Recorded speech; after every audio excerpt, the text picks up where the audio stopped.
خداوند کے زندہ کلام میں سے پہلا سیموئیل اور اس کا 27واں باب۔ اور داؤد نے اپنے دل میں کہا کہ اب میں کسی نہ کسی دن ساؤل کے ہاتھ سے ہلاک ہوں گا، بس میرے لیے اس سے بہتر اور کچھ نہیں کہ میں فلسطینیوں کی سرزمین کو بھاگ جاؤں اور ساؤل مجھ سے نا امید ہو کر بنی اسرائیل کی سرحدوں میں پھر مجھے نہیں ڈھونڈے گا، یوں میں اس کے ہاتھ سے بچ جاؤں گا۔ سو داؤد اٹھا اور اپنے ساتھ کے 600 جوانوں کو لے کر جات کے بادشاہ ماؤک کے بیٹے اکیس کے پاس گیا، اور داؤد اور اس کے لوگ جات میں اکیس کے ساتھ اپنے اپنے خاندان سمیت رہنے لگے، اور داؤد کے ساتھ بھی اس کی دونوں بیویاں یعنی یزرییلی اخنوئم اور نابال کی بیوی کرمی ابیجیل تھیں۔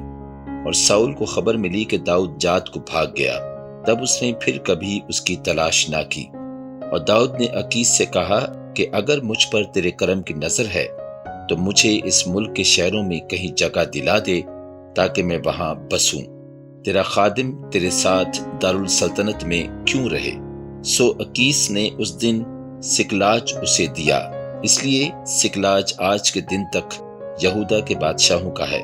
اور داؤد فلسطینیوں کی سرزمین میں کل 1 برس اور 4 مہینے تک رہا۔ اور داؤد اور اس کے لوگوں نے جا کر جسوریوں اور جزریوں اور امالیکیوں پر حملہ کیا، کیونکہ وہ شور کی راہ سے مصر کی حد تک اس سرزمین کے قدیم باشندے تھے۔ اور داؤد نے اس سرزمین کو تباہ کر ڈالا، اور عورت مرد کسی کو جیتا نہ چھوڑا، اور ان کی بھیڑ بکریاں اور بیل اور گدھے اور اونٹ اور کپڑے لے کر لوٹا اور اکیس کے پاس گیا۔ اکیس نے پوچھا کہ آج تم نے کدھر لوٹ مار کی؟ داؤد نے کہا، یہودا کے جنوب اور یرحمیلیوں کے جنوب اور کینیوں کے جنوب میں۔ اور داؤد ان میں سے ایک مرد یا عورت کو بھی جیتا بچا کر جات میں نہیں لاتا تھا، اور کہتا تھا کہ کہیں وہ ہماری قلعی نہ کھول دیں اور کہہ دیں کہ داؤد نے ایسا ایسا کیا۔ اور جب سے وہ فلسطینیوں کی مملکت میں بسا ہے تب سے اس کا یہی طریقہ رہا ہے۔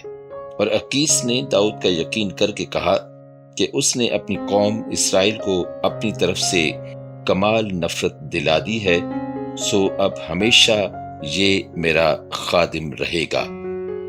پاک کلام کے پڑھے اور سنے جانے پر خداوند کی خاص برکت ہو، آمین۔